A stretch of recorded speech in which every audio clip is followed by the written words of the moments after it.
Olá vocês, sejam bem-vindos a mais uma edição do TV Você, eu com vocês e vocês comigo sempre. Obrigado pela sua audiência, pela sua preferência, é um privilégio estar aqui com vocês.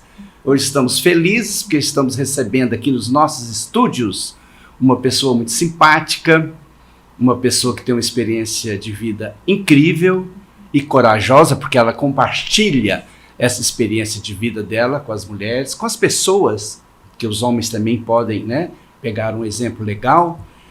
E ela veio nos trazer aqui hoje a sua vida de forma bem tranquila e bem aberta, sem tabus. Ela tem essa coragem, é uma pessoa que tem feito já sucesso por aí nas redes sociais, então chamou a atenção. Nós precisamos trazer aqui a Joelma Santos, que é uma influenciadora, uma mentora. Joelma, muito obrigado pela sua presença aqui, uma alegria para a gente. Eu que agradeço, Marcelo, agradeço muito pelo convite. Estou muito honrada mesmo por estar num podcast como esse, renomado. Obrigado. Onde pessoas importantes passaram, ou seja, eu sou importante também. É, claro que é. Estou me sentindo muito bem, obrigada, estou muito à vontade. Pode continuar à vontade, a gente fica feliz com os elogios e a gente sente também honrado de ter você aqui com a gente, porque a gente já tem te acompanhado na internet, a gente tem visto a sua dinâmica, a sua maneira tranquila de se comunicar, então tem chamado a atenção de todos e principalmente da mulherada, né? A mulherada tá atenta no que você tá falando. Tá, sim. E você tem ajudado muitas mulheres a destravar algumas questões que estão ali há anos, né? Travando aquela mulher que pode ser mais livre, mais leve, mais dinâmica. Mas antes da gente entrar nesse tema, a gente inicia a nossa entrevista, a pessoa ficando à vontade para se apresentar. A gente quer te conhecer melhor. Fala aí um pouco da sua vida pra gente. Sim, eu sou Joelma Santos, eu sou casada com José Cleiton, sou mãe de 2 filhos lindos, Maria Valentina e José Marcos. E eu sou uma mulher que me sinto muito amada pelo meu pai criador. Há pouco tempo, né, estou vivendo, há pouco tempo, só 6 anos, estou vivendo um processo de transformação onde eu estou me conhecendo melhor agora. Legal. É um aprofundar de mim mesma. E você é daqui de Catalão? Eu não sou daqui, mas eu moro aqui há 4 anos e pouco. Ah, legal. É difícil, Marcelo, eu te falar de onde eu sou, porque é melhor falar de onde eu nasci. Eu nasci em Goiânia, sim, mas eu sou livre. Já morei em muitos lugares e vou morar em vários outros legal. Ainda. É bom porque não algo que é um espírito livre que eu tenho. Que bom, não tem fronteiras, não, né? Não tem. Isso aí, felicidade, ela não está externa, ela está interna, né? Isso, exatamente. Talvez você esteja lá em Paris e esteja infeliz. Uhum. E às vezes você está em Catalão, que é uma cidadezinha pequenininha, que não podemos nem comparar uma cidade com a outra, mas você está feliz. Então é porque você é uma mulher que vem trabalhando esta alegria, esse prazer de viver dentro de você, né? Exato. Dentro de você. Exatamente. E já que nós tocamos nesse assunto, você teve que vivenciar tudo isso que você tem passado para as outras pessoas. Não é assim, eu vou falar sobre isso aqui aleatoriamente, ou vou ler um livro de autoajuda e agora eu vou virar uma palestrante. Não é bem isso, né? Você viveu, você tinha esses traumas que foram te limitando no processo de evolução, de busca, e foi se libertando aos poucos desses traumas, até você chegar nessa mulher madura que é hoje. A gente vê nitidamente que é uma mulher segura, independente, tranquila, e se sentiu também à vontade de compartilhar, né? Isso. A sua vida, a sua vivência, os seus traumas, aquilo que te incomodava, que não deixava você voar mais alto, né? Uhum. Então você começou um processo de autoajuda, de se conhecer A hora que você chegou nesse momento já transformador na sua vida, você falou, eu tenho que compartilhar isso com outras pessoas, com outras mulheres, né? Isso. Não seria mais ou menos isso? Seria, sim, Marcelo. Eu percebi que não fazia sentido, sabe, Marcelo? Eu ter passado por tudo que eu passei, Sim. ter superado. Porque eu conheço pessoas, mulheres idosas, que algumas até que já morreram, e Sim. que levaram Isso por toda a sua vida. Levaram dores, sofrimento. Por toda a sua vivência. Vida. E eu falei, não, eu não quero isso. Eu quero ser uma mulher leve, eu quero voar. Uhum. Então, assim, para mim não faz sentido eu ter passado por tudo isso, eu ter alcançado, Sim. E agora eu não compartilhar. Porque eu sei que as mulheres que hoje sofrem, elas não sofrem porque, eu gosto de sofrer. Não. Sim, é um processo. É um processo cultural, lento, né? Praticamente você fica presa naquilo, porque existe um termo que a gente chama de vícios emocionais. Então você fica viciada emocionalmente em um sentimento. E às vezes você acostuma até a sofrer. Acostuma até a ser infeliz, né? Você acha que isso é normal. Aí você reconhece aquilo como normal. Você acha que a vida é aquilo, né? Exatamente, não tem perspectiva de outra coisa, você não conhece. Geralmente, uma mulher que vive isso foi uma criança que viveu isso na sua casa, presenciou isso com os pais. Então, é o que ela conhece como normal, entende? Uhum. É o mundo dela, é a limitação que ela tem. Então, muitas mulheres não conseguem romper essa limitação e descobrir que tem um mundo lá fora. Muitas, né? São muitas, né? Infelizmente, a gente ainda vive um mundo com preconceitos, com tabus, com machismo, né? Lares que têm uma cultura ainda medieval, né? Que a mulher, ela é ainda um instrumento de prazer do marido, um objeto sexual do marido, né? Então, a mulher, ao longo dos anos, ela foi se libertando desse ranço, né? Desses tabus, dessa maneira muito ainda medieval de comportamento dentro de um lar paternalista. O marido é o chefe, a esposa é a escrava. Sim. Então, eu percebo que o que você luta, na sua luta, é justamente para deixar com que a mulher, até você colocou que eu achei bonito, desperte a sua essência e transforme-se na melhor versão de si mesmo. Exatamente isso. Olha que bonito isso, hein? Porque existe uma versão de nós mesmas aqui dentro. Sim. E eu explico isso quando eu explico o nome do que a gente vai falar agora do workshop, o Jardim. A gente Jardim existe, e o processo. Daqui isso. a pouco nós vamos falar sobre isso. Existe uma versão melhor dentro de nós mesmos. Você não precisa inventar algo. Você só precisa ir para dentro de si e arrancar de você essa melhor versão. Essa melhor versão. Existem camadas e camadas por cima, como se fosse uma cebola, que você tem que ir descascando e arrancando até você chegar no centro e descobrir sua versão. A essência. E essas camadas são os traumas da vida. Você costuma também falar das borboletas, do Sim, casulo. Nós vamos falar. São os meus elementos. Os elementos. Nós vamos falar de tudo isso. Sim. Borboleta, casulo. Mas antes disso, você teve coragem de falar que foi estuprada, você teve coragem de falar que foi abusada sexualmente, você teve coragem de falar publicamente que foi viciada em pornografia, né? Sim. Então, isso já é um diferencial enorme, porque a maioria das mulheres não tem essa coragem que você tem e você teve, de falar, olha, eu tive esse problema, eu fui vítima disso e daquilo, isso me causou determinados traumas e eu tive que agir dessa forma ou dessa forma para chegar nessa mulher que eu estou hoje, né? Sim. Então vamos iniciar lá na infância. Vamos. Como é que foi essa sua infância? Normal, papai, mamãe, filhos, lar? Foi, Marcelo, foi uma infância até que funcional. Sim. Então, é até um despertar para lares funcionais que também tem riscos Sim. dentro deles.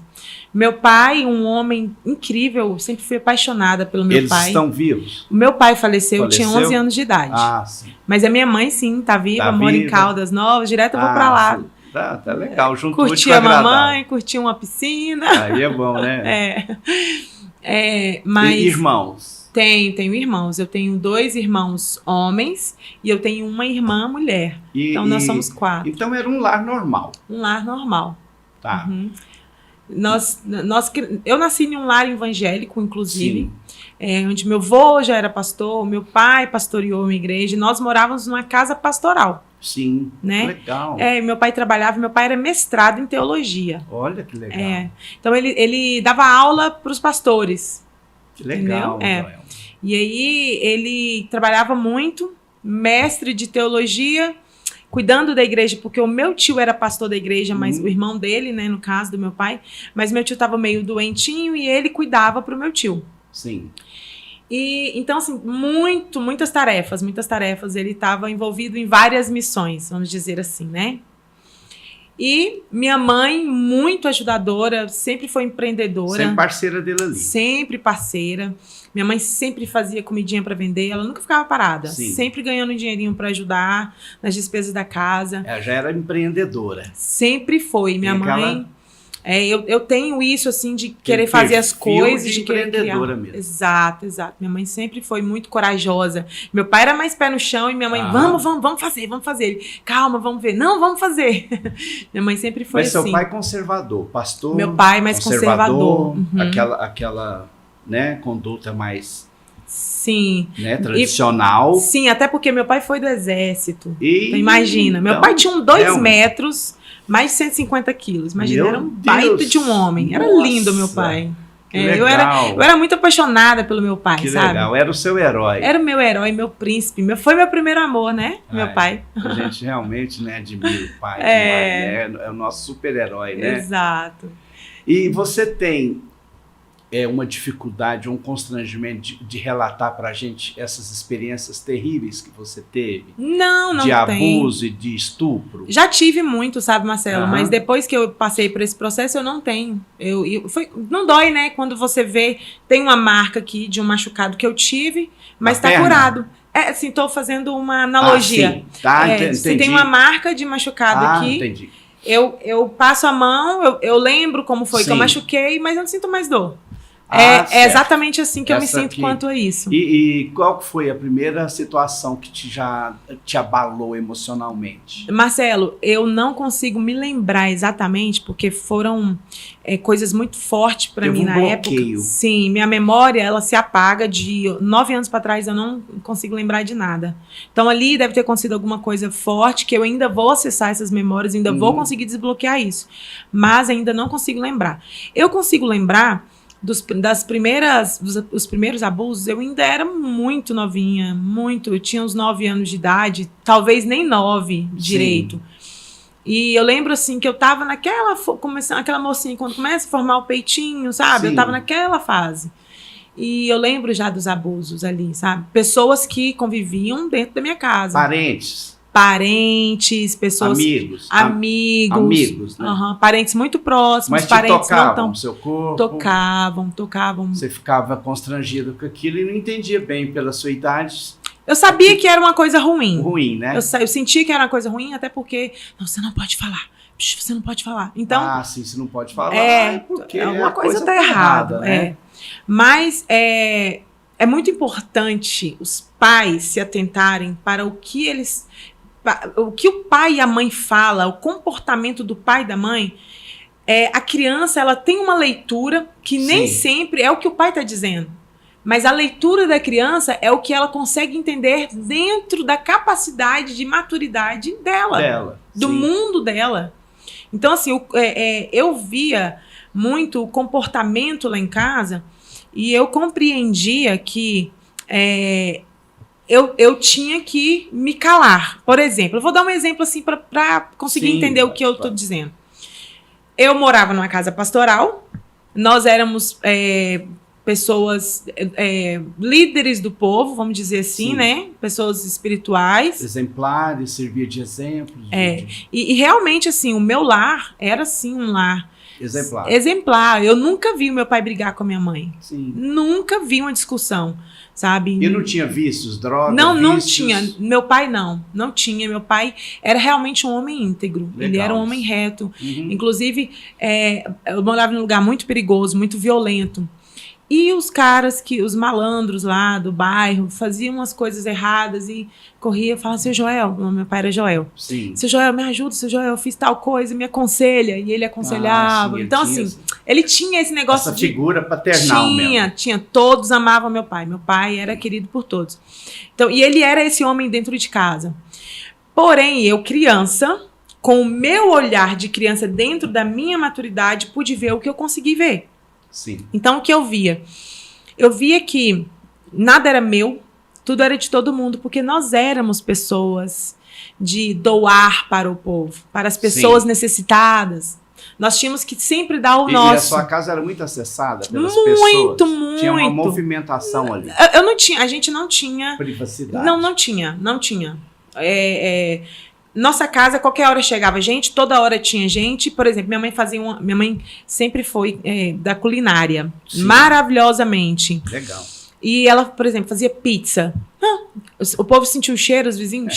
Só chegava e, que delícia, Joel, que delícia, dona Dova. E já ia comendo. Então, assim, a gente não tinha privacidade e nem podíamos fechar a porta porque a casa era pastoral. Sim. Você entende? Aham. Então, tinha que ser aberta mesmo. Exatamente. Acolher, né? Os meus brinquedos.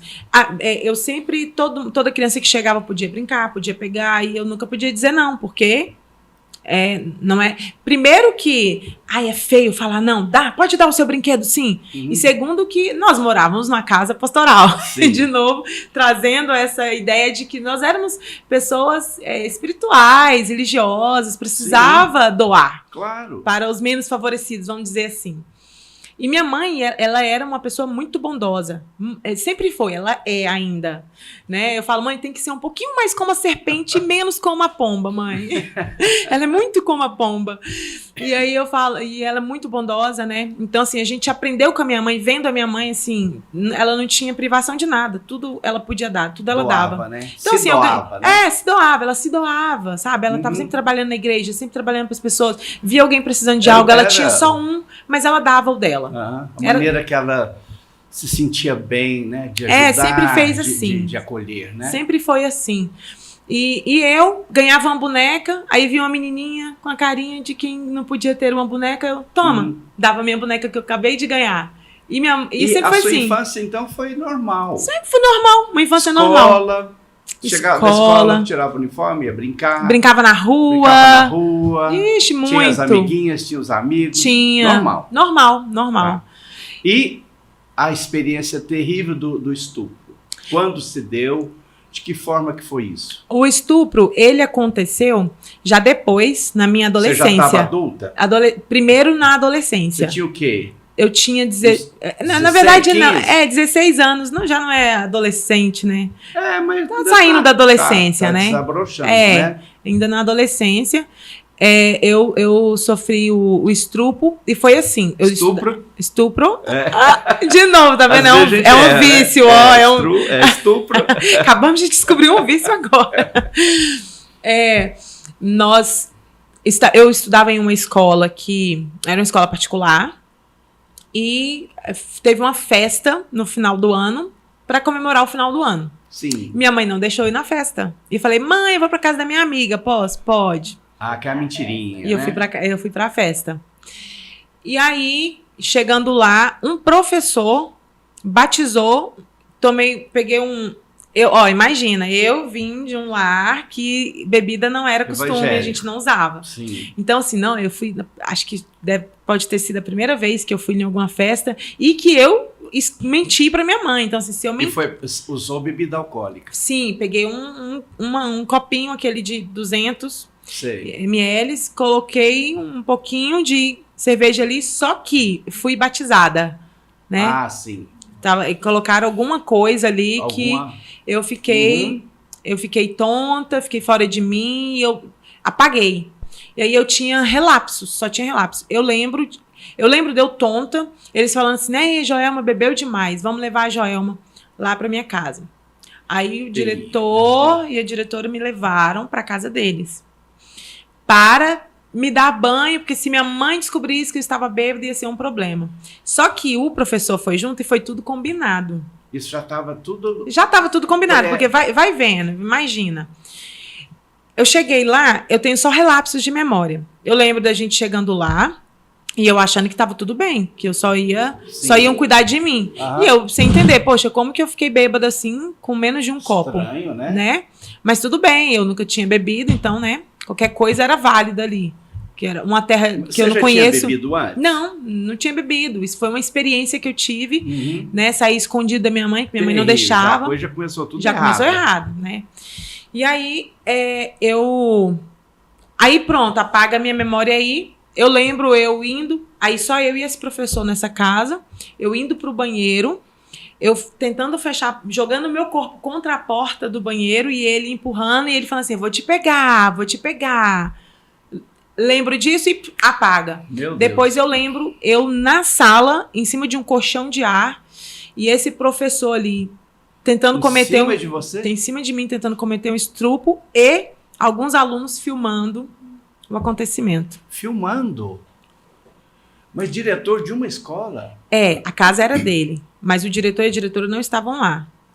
Mas creio que estavam cientes de tudo. Esse cara que estava te estuprando... É o professor. Professor. Professor.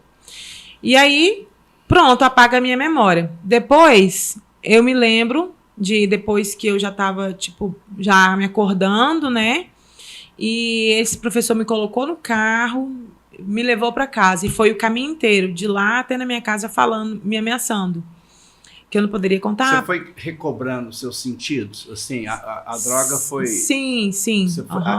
Só que aí, quando eu comecei a recobrar os meus sentidos, aí já não tinha ninguém mais na casa, os alunos já não estavam lá, sabe? E aí... Deus, que experiência, hein? E ele mandou vestir minha roupa, e aí eu vesti minha roupa, mas ainda não estava, assim, totalmente alerta, sabe? E aí ele me colocou no carro e foi me levando para casa, e dali até lá em casa, ele foi me ameaçando, falando coisas para mim. O porquê que eu contasse para alguém... Esse tipo de ameaça. Exatamente. E aí, eu desci do carro, abri a porta da minha casa e pensei, como que eu vou falar isso pra minha mãe? Aí um ponto, né? Posso voltar? Pode. Lá na infância? Fica à vontade. Quando eu fui contar pra minha mãe que eu estava sendo abusada, minha mãe não acreditou, porque a pessoa era acima de qualquer suspeita. E, infelizmente, tem isso, né? Um professor, né? Não, aí eu voltando agora lá para minha infância. Você foi para infância. Voltei para infância. Foi uma outra situação que você No abuso. No abuso. No abuso. Tá. Eu fui contar para minha mãe que eu estava sendo... Eu aproveitei uma chance que eu tive, que todo mundo começou... Tipo assim, aconteceu um mutirão ali, um montim. Fulano é sem vergonha, fulano passou a mão na minha bunda, não sei o quê. E aí, mãe, é verdade, mãe. Eu aproveitei. Mãe, é verdade, mãe. Ele tá passando a mão em mim também. Você aproveitou aquela um pouquinho de abertura que teve ali e contei. E contou. E minha mãe, menina, para com isso. Sua mãe te repreendeu. E não acreditou. Naquele momento ali, eu me fechei totalmente. Não consegui mais falar sobre isso. Não achou um caminho para você? Não, nunca mais. Acabou, me fechei. Porque já foi uma dificuldade muito grande para eu ter coragem de falar. Porque eu já me sentia acusada, eu já me sentia culpada. Sim. Eu já tinha muita vergonha do que acontecia comigo. Então, quando ela me repreendeu, e isso já aos meus 11 anos... 11 anos. Já tinha anos de estrupo já. E esse abuso... De abuso. Pois é, esse abusador, ele era um adulto? Ele era um adulto, todos. Sim. Todos adultos. E não foi só um, tá? Eu tive vários abusadores na infância. Foi uma coisa assim que meio que me perseguiu, sabe? Parece que eu tinha na testa assim, ó, abuse dela. Olhavam pra mim e falavam, dessa menina aí dá pra abusar, vamos abusar dela. Eu tive vários abusadores. Então, foi uma festa. E você foi segurando tudo isso? Tudo isso, eu fui segurando, tudo isso. Então, quando lá... Agora, avançando lá Sim, para o estupro com o professor, quando ele me deixou na porta da minha casa, eu falei, como que eu vou falar? Então, assim, aquele trauma de ter falado e ter sido repreendida, a minha maturidade, fechou, né? a minha emoção, ali ela foi travada. E ela ficou parada ali. Ficou travada. Não cresci nesse quesito. Então, eu sempre fui uma criança com medo, apavorada, amedrontada, insegura, entendeu? Mesmo depois de adulta. Eu continuava emocionalmente sendo uma criança insegura. Você não teve como contar isso? Não tive. Pra ninguém, com amiga? Não, pra ninguém. E pior, Marcelo, isso foi no domingo. Na segunda-feira tinha aula. Meu Deus. Como é que eu não ia pra escola? Tive, porque minha mãe não aceitava faltar aula. E eu ia falar pra minha mãe que eu queria faltar aula por quê? Nossa, minha mãe era muito rígida com situação, isso. Meu Deus. Eu tive que ir, cheguei lá, os colegas rindo, criticando, olhando de lado, virei chacota. Entrei em depressão profunda. Claro. Minha mãe achando que era por causa do meu pai. Foi um conjunto de coisas. Mas estourou quando isso aconteceu e eu tive que continuar encarando todo mundo. E aí fiquei um tempo em depressão. Tá, beleza. Eu sempre pensava, Marcelo, assim, eu tenho que sobreviver. Sempre pensava isso. Eu tenho que sobreviver a isso. Eu me sentia sozinha, eu sabia que era eu que ia ter que resolver, e eu sempre pensei, eu tenho que sobreviver. É isso que eu pensava. Então eu passava por cima, engolia aquilo e continuava a vida, fingia, né, que não tinha acontecido nada. Depois de um certo tempo, né? E tendo que conviver com os monstros. Tendo que conviver. E aí, passei por tudo isso. Depois, o segundo estupro que eu tive foi aos 18 anos. Eu tive um namorado, nós noivamos.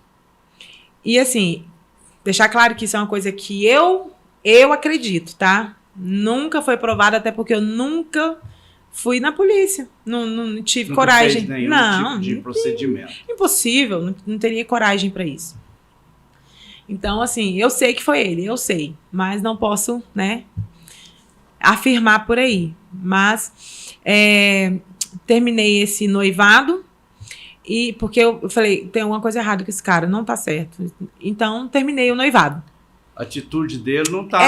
minha mãe já falava, meus irmãos, os amigos, todo mundo falava, não tá certo, esse cara não é normal, esse cara é estranho, ele é obscuro, esse cara tem alguma coisa, esse cara é malandro. E aí, apaixonada demais, eu não via, né? Não conseguia ver, não conseguia ver, mas amadureci um pouco mais e consegui... E você tá com 18 anos? 18 anos. E falei, não tá certo, tem alguma coisa errada, terminei o noivado. Uma semana depois, eu fui sequestrada. Ele ficou inconformado. Ficou inconformado. Eu fui sequestrada. Sequestrada? Fui sequestrada. Como é que foi isso? Eu tava na praça, eu tinha saído da igreja, a galera de jovens toda descia pra praça pra comer um lanchinho, ficar brincando, conversando na praça. Eu desci com a galera. Quando eu fui uma das últimas, tava na turma... última, né? Sim. E aí parou um carro do lado e me puxou pra dentro, o cara com a arma. Pessoa? Duas pessoas armadas. Duas pessoas armadas? Aham. Me puxou, ninguém viu. Foi rapidão. Ninguém percebeu. Me levaram para 2 cidades para frente da minha cidade. Meu Deus. As cidades lá eram próximas, né? Não eram que tão cidade longe. Que era essa? Eu morava em Itaberaí, Goiás. Goiás. Aí me levaram para frente pro lado de Itaúsu, sei lá, alguma coisa assim. Eu não lembro o nome daquelas cidadezinhas lá. E aí, me levaram pro meio do mato. Lá eles arrancaram minha roupa, me amarraram. E o tempo todo com a arma na minha cabeça. E o tempo todo... Aí desceram um morro, né? Desceram um morro de mato lá pra dentro. E lá em cima daquele morro, sempre parava... vinha alguém no carro e jogava o farol pro lado de onde eu tava, então eu não via nada. Não dava pra você ver. Jogava farol contra mim. Então eu não via nada que tava do lado de lá do carro. Sim. E aí essa pessoa que tava no carro ligava pra esse capanga que tava comigo e dava ordens. Pra ele, dava ordem. E ele botava terror em mim, o capanga. Se eu quero, vou te matar. E colocava a arma e botando terror. E aí eu percebi então que esse cara lá era o chefe que tava dando a ordem. E provavelmente o inconformado. Mas você nunca conseguiu provar isso? Não, nem busquei. Eu só quis distância. Eu tive muito medo de ter de Uma ter consequência maior, porque os meus irmãos, se eles soubessem, eu tinha muito medo do que poderia acontecer. Os meus irmãos iam querer me defender. Sim, claro. Então eu preferi não causar uma desgraça maior, entendeu? Na família inteira. E você guardou isso? De novo, eu De tive novo? que sobreviver. Você não foi na polícia? Não fui para saber se eu tava com AIDS, se eu tinha engravidado, morrendo de medo, só fiquei esperando para ver o que tinha acontecido. Que experiência terrível. Não consegui, não pude. E não falei para ninguém, fiquei calada. Depois de um tempo, eu tinha um amigo muito amigo. Nós éramos muito amigos. Assim, aquele amigo assim que você confia. Que confiava. E assim, ele gostava demais da minha amiga. E eu fazia de tudo pra ela corresponder. Ficar com ele. E ela nunca queria, sabe? E a gente se apaixonou depois. Eu Sério? e ele. A gente acabou se apaixonando depois. Aí eu agradeci essa minha amiga várias vezes. Valeu, amiga. Você não quis. Foi bom. E esse amigo foi um dos que alertaram, né? Vários alertaram. E esse foi um deles. Sobre esse namorado que eu tinha, né? Tá. Então ele sabia toda a história e tal. E quando a gente começou a namorar, a gente era amigo já há 4 anos. Então, assim, a gente conhecia os defeitos um do outro, então já era uma relação que a gente tinha de amizade. Quando a gente começou a namorar, pouco tempo depois, ele virou pra mim e falou assim, vamos casar? E eu falei, 6 meses, né? Depois, eu falei, olha, você quer casar? Quero. Falei, então tá, senta aqui que eu vou te contar a minha história. Você contou pra ele? Tudo, exceto a questão de que eu era viciada em pornografia. Isso eu não conseguia falar. Mas nesse momento você já era viciada? Já era. Porque eu tô indo por partes até a gente chegar na pornografia. Sim. Porque eu acho que uma coisa foi desencadeando sim, a outra. Sim. Nesse momento, sim, eu já era viciada, só que eu estava, vamos dizer, adormecida. Um vício adormecido pela dificuldade do acesso. Porque se eu tivesse como acessar, eu acessava. Então, assim, eu procurava sempre filmes eróticos, que de alguma forma sanasse o meu desejo, né? Mas eu não tinha ainda um celular com YouTube para pesquisar, entendeu? Não tinha isso ainda, até aí. Sim. Então, era mais difícil. Mas eu sentei com ele e falei tudo que tinha acontecido. Menos a pornografia. Menos a pornografia, porque pra mim era muito vergonhoso. Era uma coisa feia, né? Muito feio. Isso, eu tinha nojo de mim. Então, assim, se eu tinha nojo de mim, como... Você tinha medo dele também ter esse nojo. Porque se eu tinha... Ele iria ter. Como outra pessoa também vai ter. Com certeza, eu tinha essa certeza. Então, esse vício na pornografia eu não consegui dizer. Mas disse todo o resto. E falei, você quer mesmo? Eu sou destruída. Acabou, eu não tenho mais nada por dentro. Aconteceu isso tudo comigo. E ele falou, eu quero. Nós vamos superar juntos. Eu vou te ajudar e nós vamos curar todas essas dores que você tem. Falei, então vamos. 6 meses após a gente se casou. Então foi um ano de tudo, namoro, noivado. Legal. 1 ano, casamos. E começou então uma busca, né, por me cuidar, só que ainda era muito raso, porque eu ainda não entendia o que se passava comigo, eu não conseguia passar. Você não tinha trabalhado isso bem na sua cabeça ainda, né? Não. Porque são muitas violências sucessivas, né? E veja bem... Aquilo te agrediu demais, né? Eu casei aos 20 anos. O último estupro aconteceu aos 18. Então, estava muito recente. Eu ainda estava muito dolorida, eu estava muito medo dos meus irmãos descobrirem, da minha família descobrir e querer me proteger. Então... eu tinha muito medo. Então, eu vivia... Eu era 2 pessoas em uma só, imagina. E aí começou, né, assim... ele sempre buscar me ajudar e ele percebia que algo estranho acontecia comigo, que tinha épocas que eu não ficava bem, tinha épocas que eu estava melhor. Eu não correspondia... na vida sexual, eu não correspondia como se esperava... entendeu? Que traumas deveria corresponder. Traumas, né? Muitas coisas. Compreensível. Muito. Traumas. Autoestima não tinha. Traumas, né? Autoestima não tinha. Autoimagem totalmente distorcida.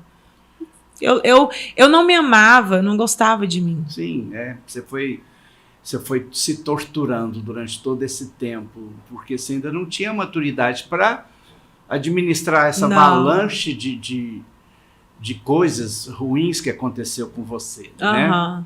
Mas aí você foi atingindo a maturidade. Desculpa, tem mulher que não gosta, mas eu vou te perguntar a sua idade, só para me situar. Eu amo dizer minha idade. Nossa, eu amo, eu tenho 37 anos. Olha, então, já é uma mulher madura, mas foi quando você achou esse companheiro que foi mandado por Deus, que te... Foi, um anjo. Ele é um anjo. Ele fala que ele me viu, ele estava lá no céu, ele me viu e falou assim, vou coabitar com aquela mulher ali.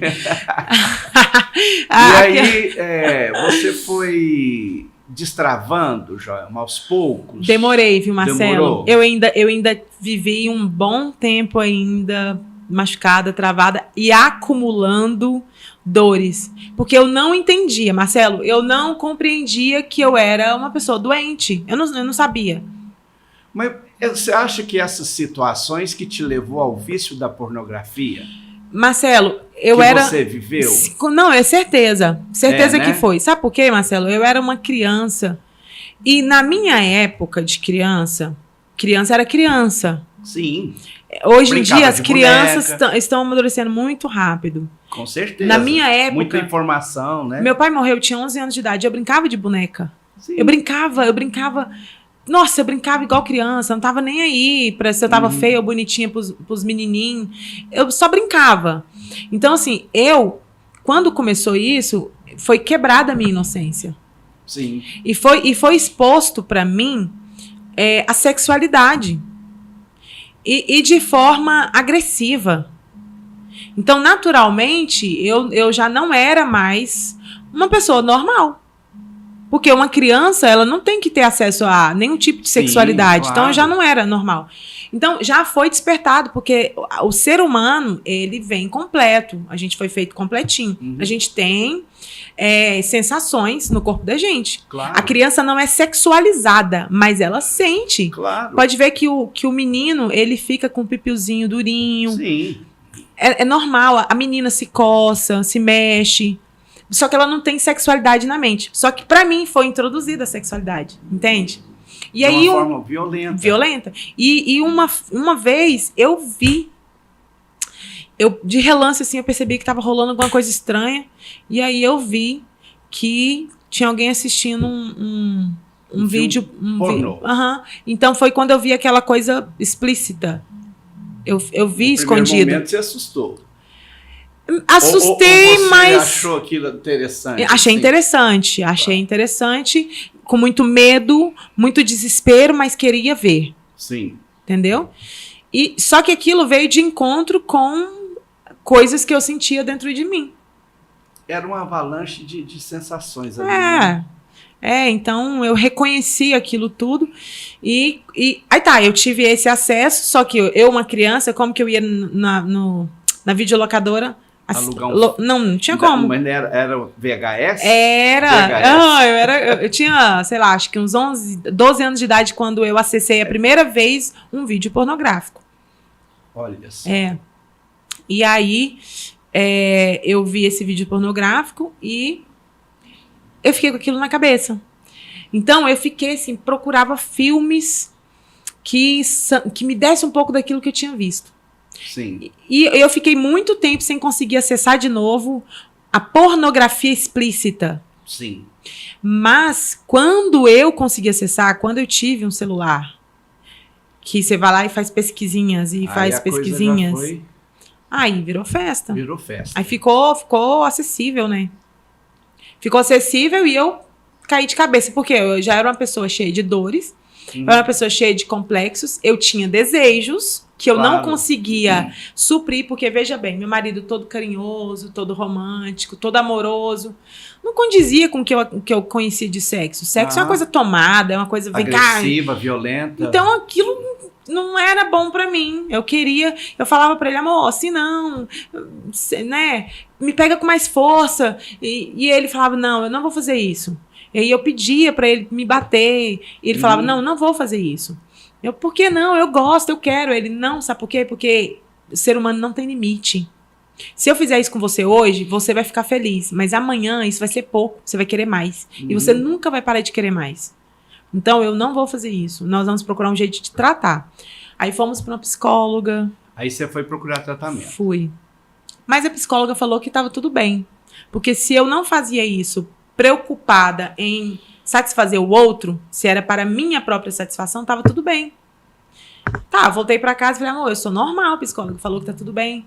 Só que ficou aquela coisa, não tá bem. Não tava, né? Não tá bem, não tá. Pode até ser tudo bem para alguém, mas para mim não tá bem. Eu quero ser uma pessoa plena. Sim. Eu quero ser normal, eu quero poder sentir as coisas normais.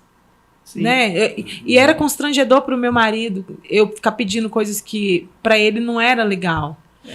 Então, eu fui aos meus 33 anos, não, desculpa, aos meus 30 anos, eu tive uma conversa com ele e contei que eu era viciada em pornografia. Ah, foi quando você teve 30 coragem? anos, olha isso, tem 7 anos só. Meu Deus, durou um tempo, hein, pra você. E ele sempre falava, amor, tem alguma coisa que você me esconde. Me fala. Enquanto você não falar, você não vai desbloquear disso. Meu marido sempre foi meu coach, meu terapeuta. Legal. Sempre foi, sempre, que Deus sempre. te mandou esse presentão. Sempre. Hein? Se não fosse meu marido, eu teria virado aquelas mulheres amarguradas, amargas, sabe? Desajustadas. Não. Eu não sei pra onde que eu tinha ido. E ele que sempre segurou as pontas comigo, sabe? E aí eu falei pra ele que eu era viciada. Aí ele você falou, se abriu pra ele. Abri, falei. Aí ele falou... quando é que você tá? Aí eu expliquei como funcionava, né? Porque funcionava assim. Às vezes eu ficava 2 meses sem mexer. Sem olhar. Só que aí, quando eu mexia a primeira vez, eu ficava 2 semanas, 3 semanas afundada, todos os dias assistindo. Sério? Todos os dias. E é assim, mina a sua energia. Você não rende mais nada, você não faz mais nada. Meu marido chegava em casa na hora do almoço, quando eu escutava o barulho da moto dele chegando, eu corria pra cozinha fazer almoço pra ele.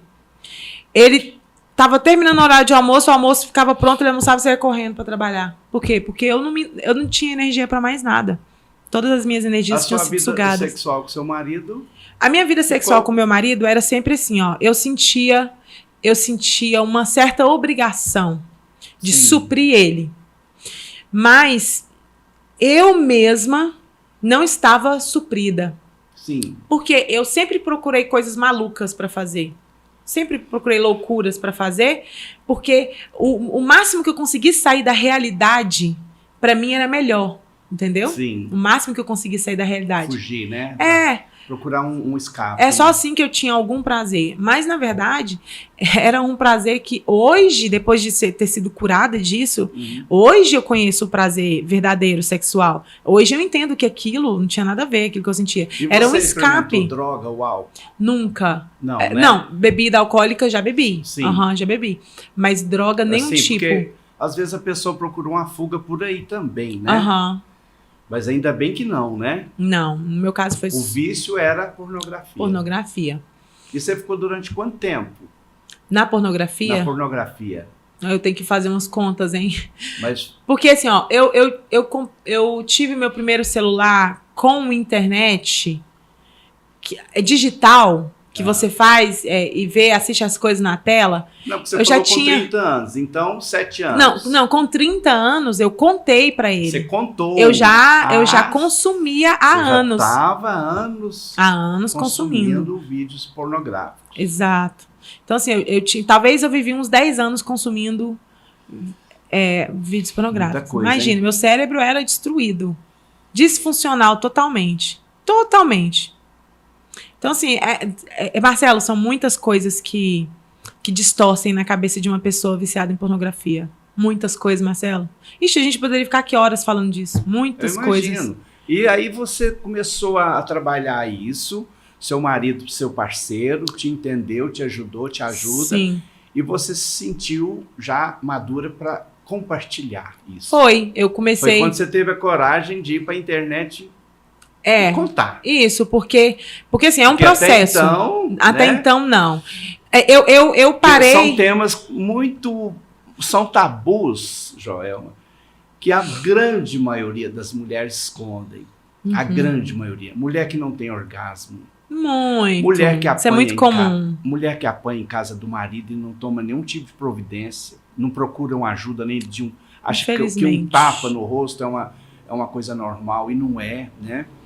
E você teve essa coragem de compartilhar esses seus traumas, essas suas dificuldades, essas experiências terríveis que você teve coragem de compartilhar isso. Isso encoraja, né, outras mulheres também a fazerem o mesmo. Não é verdade? E tem acontecido, Marcelo. E tem acontecido, muitas mulheres têm chegado Tem mulheres que chegam em você e falam, olha, você está me dando um gatilho aqui. Joelma, eu achava que era só eu. E o pior que as mulheres acham que é só elas. Elas não entendem que isso é uma coisa muito comum entre as mulheres. Não entendem. Porque isso é uma coisa muito comum entre os homens e todos sabem. Mas entre as mulheres não é algo muito comum. Sim. E as próprias mulheres não sabem. Então elas chegam em mim e falam, Joelma... Achei que era só comigo. Achei que era só comigo. Umas falam, já tem um tempo que eu estou sem, que eu consegui. É tipo Alcoólicos Anônimos, né? Por hoje não, só por hoje não. Vai se abrir. Outras falam, nossa, Joelma, eu tava abrindo aqui um vídeo pornográfico e eu, sem querer, abri o grupo, que a gente tem um grupo, eu chamo o grupo das borboletas. Das borboletas. E que lá eu compartilho muita coisa, né? E aí... abri aqui, vi a sua postagem sobre pornografia e não acessei. Venci hoje. Muito. Olha, acontece, é um vício muito forte mesmo, vício, né? É um vício. E de onde que você tirou esse termo, o jardim e o processo? Tá. O jardim e o processo foi o processo que eu vivi, precisei viver, para me transformar daquela mulher que eu tinha sido transformada a partir das coisas que me aconteceram, certo? Sim. Eu me transformei em uma pessoa totalmente diferente.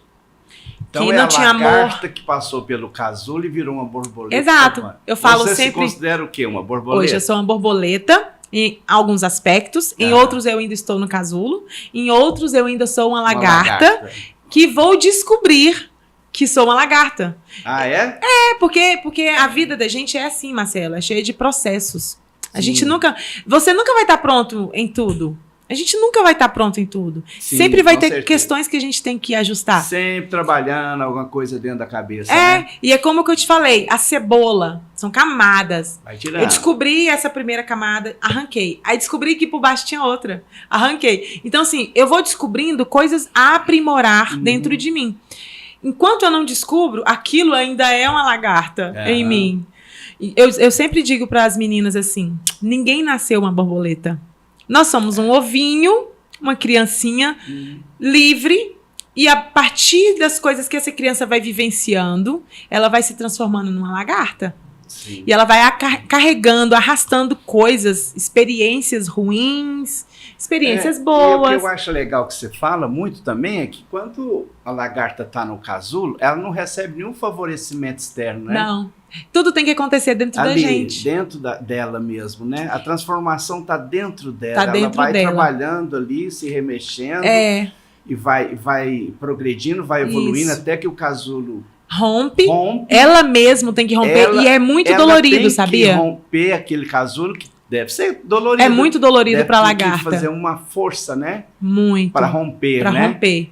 E aí sai voando. Sai voando. Ela ainda fica um tempinho penduradinha no casulo, testando a asa. Será que eu posso ir? Será que eu não vou? É muito até que ela... com a vida da gente. Exatamente. Né? Eu amo essa analogia, né? Porque é exatamente... A nossa vida, né? Eu olho para isso e falo, gente, é isso que eu vivi. É isso que eu vivi.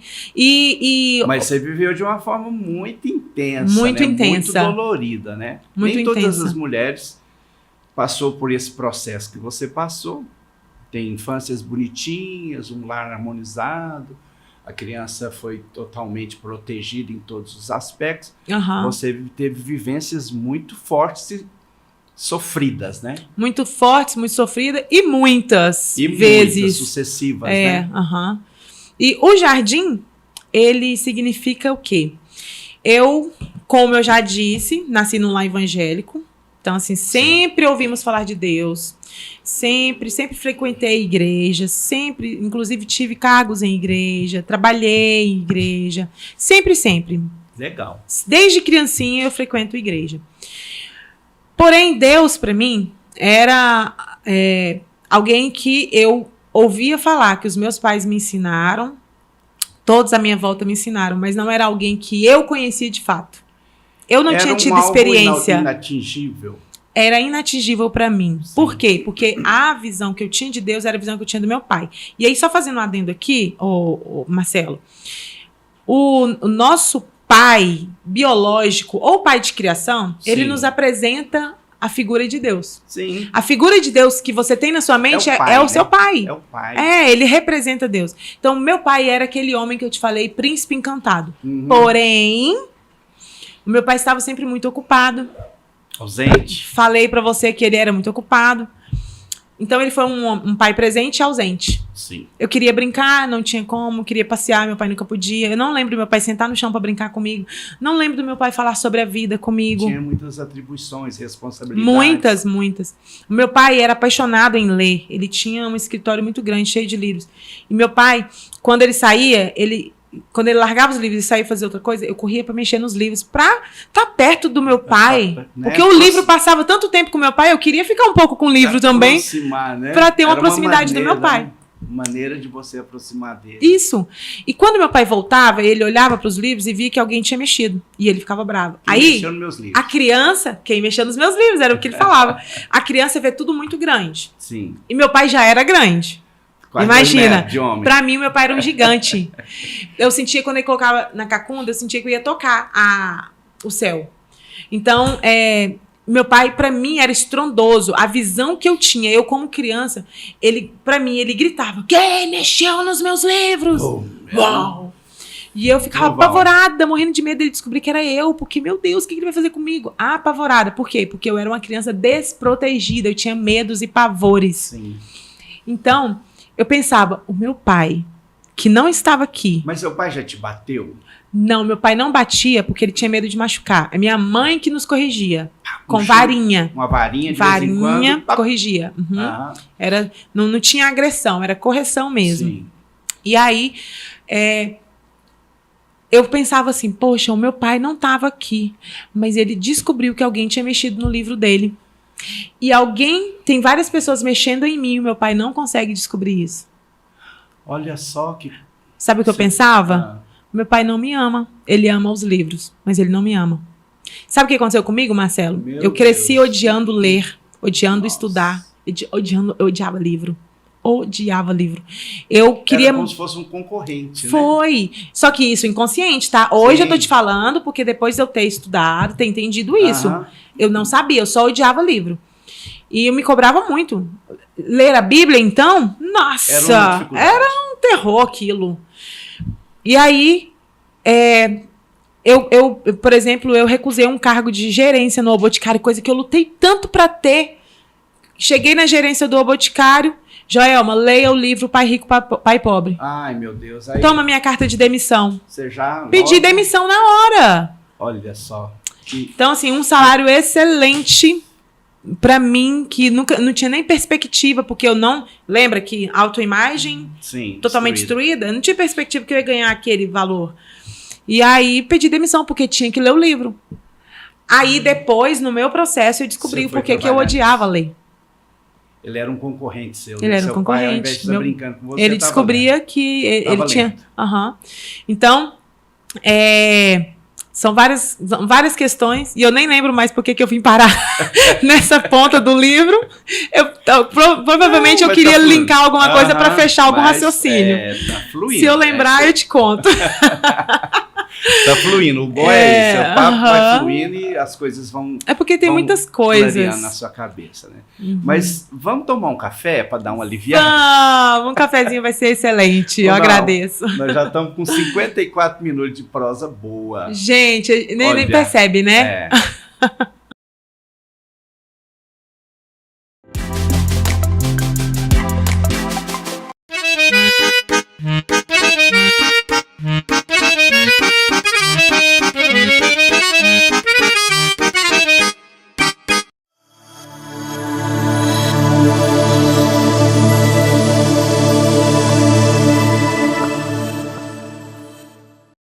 Então, nesse momento do cafezinho, nós vamos parar um pouco de falar temas muito sofridos e muito fortes. A gente quer saber agora essa Joelma que passa essa jovialidade, essa maturidade. Você não perdeu o brilho nos olhos, a alegria, a simpatia, o carisma, por tanto sofrimento que você já teve, tantas travas e traumas que você teve que trabalhar, você ainda manteve essa fisionomia legal. Então, o que você faz nos momentos que você está com a sua família, com seus amigos? A gente quer ver essa Joelma agora. Vamos lá. Você tem um hobby, ou você toca um instrumento musical? Fala dessa Joelma família. Hoje eu tenho um hobby, hoje eu tenho uma saúde. Não é livro não, né? Não, você sabe que hoje eu amo ler Hoje livros. você é amiga Eu dos livros. leio um livro atrás do outro. Que bom, ainda bem, Eu só não né? leio mais por conta que eu tenho muitas tarefas como mulher, dona de casa, mãe.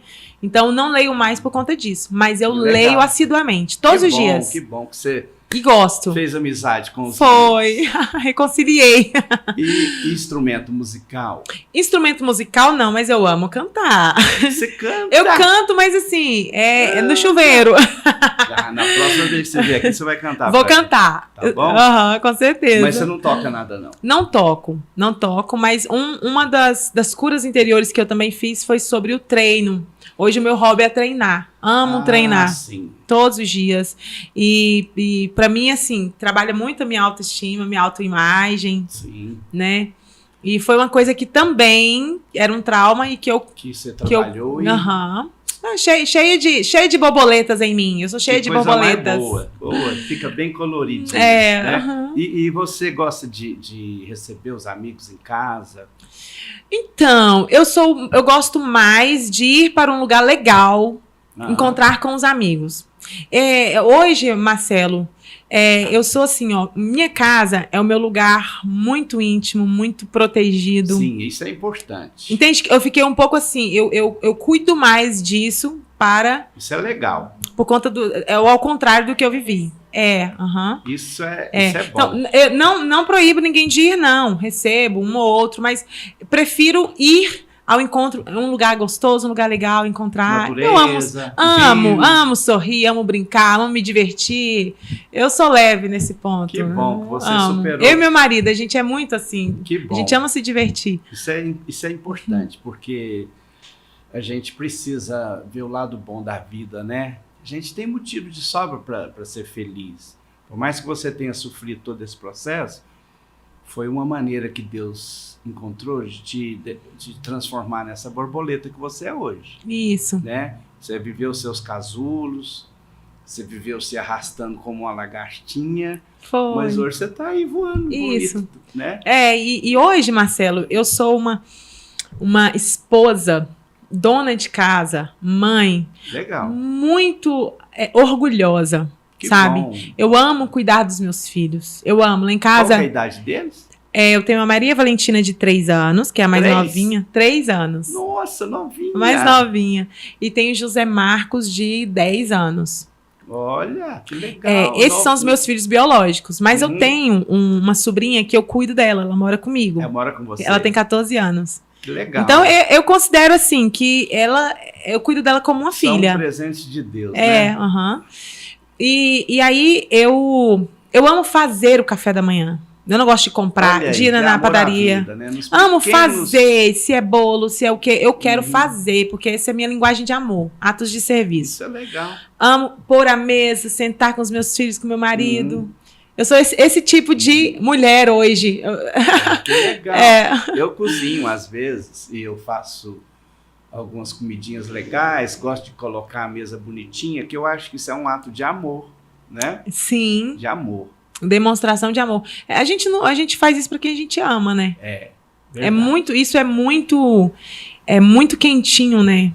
Muita quente, demonstração. Muito aconchegante. Muito. É uma demonstração muito bonita Muito de forte. amor. Aham, Né? exatamente. A gente tem um quadro aqui que chama Bate e Rebate. Sim. Eu falo uma palavra, você fala isso. Se você lembrar de... a gente começa com um livro. Aham. Você lembra de algum livro que te formatou para a vida? Ou fez uma diferença? Nossa, tem um livro que é cabeceira para mim. Qual que Eu seria? tenho que ler ele sempre. O nome dele é Viva Sua Real Identidade, da Camila Vieira. Viva Sua Real Identidade. Olha isso. Olha. Eu vivia uma outra pessoa. Te ajudou? Muito. Eu consegui compreender, né, É um livro quem de eu autoajuda? sou. É um livro ativacional. Você Ah, tem que tá. você tem que fazer a tarefinha, ele te Ah, coloca sim. ele te coloca na ativa. Eu gosto de livros assim. Legal. Inclusive os meus livros são todos assim praticamente. Eu gosto de livros que te colocam na ativa. E você interage ali. Interage com o livro. Com o livro. Tem uma Né? dinâmica. Isso, eu amo livros assim. Agora eu tô lendo um de Paulo Vieira, que também é assim. Qual o nome? É Alta Performance e Poder. Poder e Alta Performance, é o nome. Legal. Então, eu estou buscando minha alta performance, o poder interior, né, que todas nós temos. Então, é uma busca sempre. Tem E mais você asas para recomenda? saírem. Recomendo muito, Que muito. legal. Um filme. Ai, nossa, um filme. Uau. Tem muitos bons, né? Muitos bons. Bom, eu amo o filme. Um filme que me marcou muito foi A Paixão de Cristo. Foi um filme que me marcou muito. Forte. Muito forte. Um filme muito bem feito, bonito. Muito bem feito. Não tem. Mostra. É lógico que Jesus passou por muito mais do que aquilo. Lógico. Mas é o filme mais próximo até hoje que conseguiram fazer. Nossa, né? como ele é forte. Como ele é forte. Né? E eu choro o filme inteiro. Porque eu choro, sabe por quê? Porque eu vivi um processo de reconexão. E aí eu lembrei agora o que eu estava falando lá, sobre o jardim. Sim, o jardim. O jardim é o lugar onde eu voltei para conhecer de verdade o meu pai criador. Que aí eu tinha aquela visão do meu pai, que era um homem bravo, grande. Deus pra mim era assim, tava sempre bravo, sem tempo. Austero. E sem tempo. Sim. Eu ia orar e eu falava, ai meu Deus, eu tenho que orar rapidinho porque Deus deve estar ocupado. Era isso que eu tinha. Tem algumas religiões que botam Cristo como sendo um senhor. Um senhor autoritário. E você é um servo. E você precisa ter medo dele. Né? E não é, ele é um pai amoroso, bondoso. Que te ama, né? E nós somos os filhinhos amados dele. É e por isso o jardim, porque lá no começo, onde o jardim do Éden, Deus ia todos os dias se encontrar com Adão e Eva. E ele tinha um relacionamento. E eu precisei ter um relacionamento com meu pai para eu descobrir quem eu sou, ouvir dele quem eu era. E não o que os abusadores falaram de mim, Sim. o que as outras pessoas criticaram de mim, e eu fiquei toda cheia de complexo. Eu precisei ouvir do meu pai quem eu era. Esse jardim é cheio de borboletas? Cheio de borboletas, é um lugar secreto onde eu vou todos os dias. Ah, é? Eu vou todos os dias nesse jardim e encontro com meu pai lá, meu pai criador. E colorido com borboletas. Tem muita natureza. Eu assisto o pôr do sol junto com ele, a gente brinca, eu deito no colo. Tudo que eu não pude fazer com meu pai, eu faço com meu pai criador. Tá lá em cima. É. Mas você conseguiu Meu pai criador, meu pai celestial, no caso. Você aproximou dele, então, né? Desse pai criador. Meu pai criador, Deus. Para alguns, né?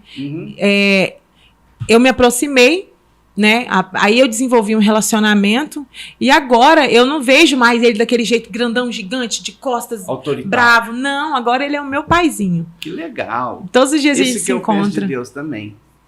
O meu Deus é esse aí também. Bom, compreensivo, resiliente, amoroso, que te escuta, que te mostra o caminho legal. Sofrimentos todos nós estamos passando. Porque nós estamos num processo de evolução, né? Então, infelizmente, um dos caminhos é o sofrimento, para a gente evoluir, né? Mas ele está ali do nosso lado, nos acompanhando ali. Sempre. É a gente que afasta dele. A gente dele. Mas ele nunca sai. Ele sempre está lá.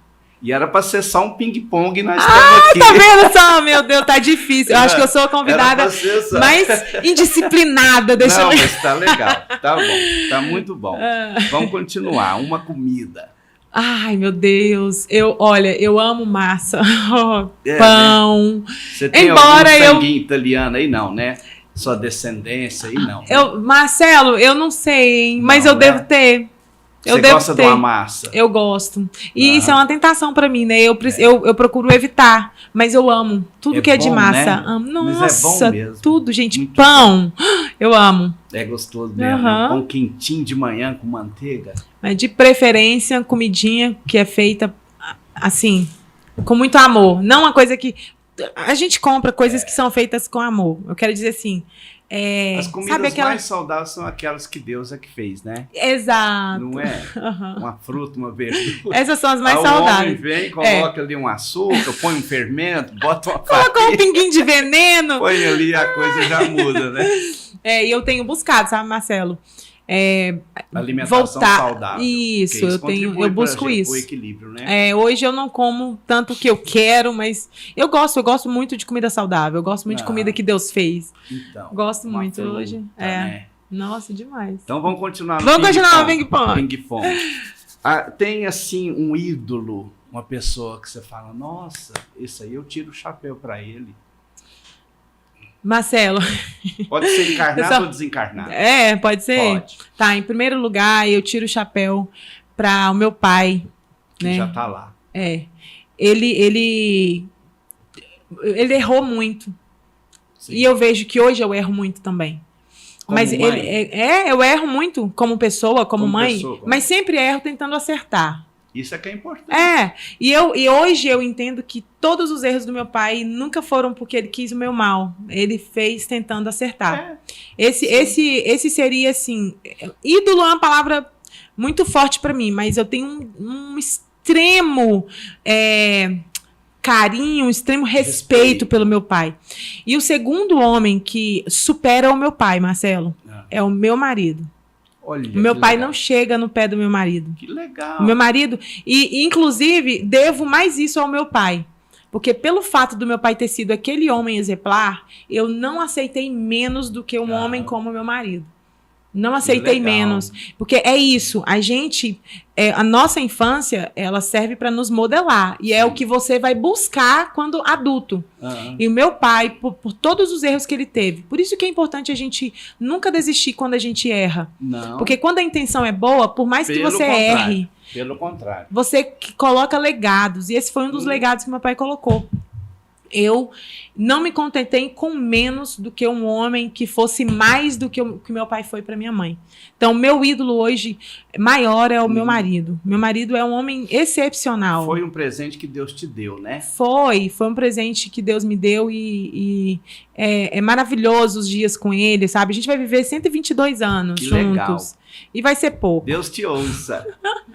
Que é muito bom. Que os anjos digam amém. Amém. Uma cidade, já que você anda tanto, você é uma ciganinha, uma cidade que a hora que você diminuir seu ritmo, não vou dizer aposentar, que você não tem uma característica de mulher que vai aposentar. Não tem. Mas a hora que você diminuir o ritmo, qual cidade que você gostaria de morar? Eu ainda estou na busca, mas eu vou morar, nós vamos morar em uma cidade praiana. Tropical. Você gosta de praia? Amo. A próxima pergunta seria essa. Amo. Gosto de praia. Eu cresci no Espírito Santo. Você tá vendo? Por isso que eu falei que eu sou livre. Então você rodou. Eu cresci lá. Então fui uma mulher praiana. Não tão perto, mas eu morei a 15 minutos da praia também, a pé. Mas na minha infância inteira, eu morei numa cidade distante da praia. Mas ainda assim... Você já andou muito ainda. Eu morava em Vitória. Vitória é um pouco... Espírito Santo. Já andei bastante. Mas quando a gente... E não é um tempo tão distante, tão distante. Mas nós vamos... Não é o tão distante. O Shrek, né? É Shrek. Mas nós vamos morar em uma cidade praiana, uma casa a pé na areia. Nossa, o quintal vai ser na areia. Que privilégio. E a gente vai brincar, o nosso quintal vai ser a areia do mar, as ondas batendo. Nossa. Isso vai ser um dos lugares que eu vou morar. Eu não vou ficar muito tempo morando nesse lugar. Aí aí depois a gente vai falar, agora nós vamos para onde? Agora vamos morar em outro lugar. Então, a próxima pergunta que eu ia fazer era essa. Montanha ou praia? Uau, que difícil. Por que não? Os montanha dois. E praia. Sim. Pode ser isso. Cansou eu quero. da praia? Vamos pra montanha. Gente, o mundo é tão grande. Por que a gente tem que ser de um lugar? Fixado num lugar. O mundo pode ser nosso. Por que a gente tem que ser de um lugar? E não pode ser nosso, não. O mundo é nosso. Né? A gente pode ir pra onde quiser. Verdade. A última pergunta pra gente encerrar. Sim. Uma lembrança que bate no seu peito assim, que você fica com vontade de chorar. Ai, se eu for falar, eu vou chorar. Realmente. Poxa, Marcelo. Ai. Tá, é uma lembrança que eu criei, tá? Pode ser. Nenhuma dessas curas que eu vivi do meu emocional. Eu dentro do meu quarto, aos 10 anos de idade, meu pai chega e me abraça e me pede perdão por não ter visto o que estava acontecendo comigo. E eu abraço ele e falo: pai, eu entendo, o senhor estava tão ocupado, o senhor estava fazendo tudo para cuidar da gente, cuidar de todos que estavam precisando. E ele me beija, me abraça, e a gente senta no chão, a gente brinca. Essa lembrança que todas as vezes que eu lembro eu choro. Eu também. Eu também choro, porque eu também lembro do meu pai. Aí não tem como não chorar, né? E eu choro, não é porque dói, tá, Marcelo? Eu choro porque... É um choro legal, né? É porque eu curei mesmo, sabe? Eu tive um encontro com meu pai através de uma mentalização que eu fiz. E eu encontrei com meu pai, é uma imagem criada que eu criei na minha mente e resolvi as coisas com ele, conversei, falei tudo que eu queria falar, ele disse tantas coisas lindas pra mim e me abraçou como ele não me abraçava e a gente teve momentos lindos lá. Ele tá lá te vendo, tá. Com muito orgulho. Eu tenho certeza disso, que seu pai, onde ele estiver, ele tá assim, muito feliz com a filha que tem, com a superação, né? Com o propósito. Você se tornou uma mulher maravilhosa. Você me fez chorar aqui, eu sabia que eu ia chorar. Toda vez que eu faço essa pergunta, eu também lembro do meu pai, aí a emoção vem, né? Não tem jeito. Mas foi uma entrevista maravilhosa, muito boa, emocionante, nos emocionamos, rimos, choramos. E eu fico muito feliz com uma entrevista assim, que tomara que possa estar ajudando alguém, né? Que esteja nos assistindo. Então, encerrar agora. Vamos encerrar, porque nós já choramos, nós já rimos. Já foi tudo. Já falamos muito, 1h12 de boa conversa. Fica à vontade para você se despedir aí do seu pessoal. Ai, gente, olha, agradeço muito você que esteve aqui, nos assistindo. Esse realmente é o meu desejo. Me expor hoje é o meu desejo. Mas por quê? É porque eu sei que você pode estar sofrendo em anonimato. E por isso eu me exponho, é por você. É para que você entenda que tem como superar, tem como sair desse lugar. Eu já estive nesse lugar. Dizem que é o fundo do poço, mas na verdade não é. Porque deixa eu te contar, quanto mais você cavar, mais você vai afundar. Então para de cavar e entenda que você precisa agora subir. Você precisa voltar e... Eu entendo que talvez você não tenha ajuda. Então, eu estou aqui. Você pode ir no meu Instagram, lá na bio, tem o link para o meu WhatsApp, a gente pode conversar. Nós estamos levantando um ecossistema para você, tá bom? Então, é isso que eu queria deixar. Agradeço muito mesmo por você ter ficado aqui com a gente nesse podcast maravilhoso. Muito legal, muito legal. Que papo gostoso, que papo, assim, que ajuda as pessoas. Que serve de incentivo para as pessoas terem um motivo, né, para mudar, para melhor. Porque nós estamos aqui vivendo momentos de sofrimentos, né, de mudanças climáticas, de guerras, de furacões, né? Uhum. E parece que o planeta Terra está em ebulição, né? E todos nós estamos sofrendo, estamos vivendo tudo isso nos causa sofrimento. Mas tem uma luzinha no fim do túnel e Deus colocou no mundo pessoas como você para ir mostrando que tem como administrar as dificuldades, né? Os sofrimentos e transformar aquilo em alegria, né? Tem como. Tem como. Sempre tem. Então, eu gostaria de mostrar aqui o Jardim e o Processo, que é um workshop que ela está fazendo no dia 26 de outubro, sábado, às 14 horas. Isso. Olha aqui, gente. Vou pôr aqui bem pertinho. 26 de outubro, sábado, às 14 horas. Desperte sua essência e transforme-se na melhor versão de si mesma. Isso, é só chegar lá no meu Instagram, Tá. clicar no link na bio que lá você consegue comprar o ingresso. Muito legal. Então tá, obrigado. Eu que agradeço Joelma, muito. foi uma manhã, aliás, uma tarde, maravilhosa. Até eu perdi a noção do tempo aqui. Foi uma tarde maravilhosa conversar com você, te conhecer melhor. Eu tenho já te acompanhado no seu Insta. Realmente confirmou aquilo que a minha irmã me falou. Linda, um beijo. Um beijo pra Dani. Daniela, feliz aniversário. Isso, né? Dani, vou te mandar uma mensagem. Feliz aniversário, mas vou te mandar uma mensagem. Hoje, um abraço, feliz aniversário para você. E você está sempre convidada para vir aqui a hora que você quiser. Obrigada, tá bom? Marcelo, muito Foi obrigada. um prazer te receber aqui. E para vocês que ficaram com a gente até agora, rindo e chorando... Você quer complementar alguma coisa? Por favor, eu gostaria de fazer alguns agradecimentos. Pode fazer, sem problema. Os meus parceiros, eu não posso deixar de agradecer os meus patrocinadores. Que é muito importante. Isso. Pode ficar à vontade. Eu quero agradecer, vou olhar a colinha aqui. Pode olhar.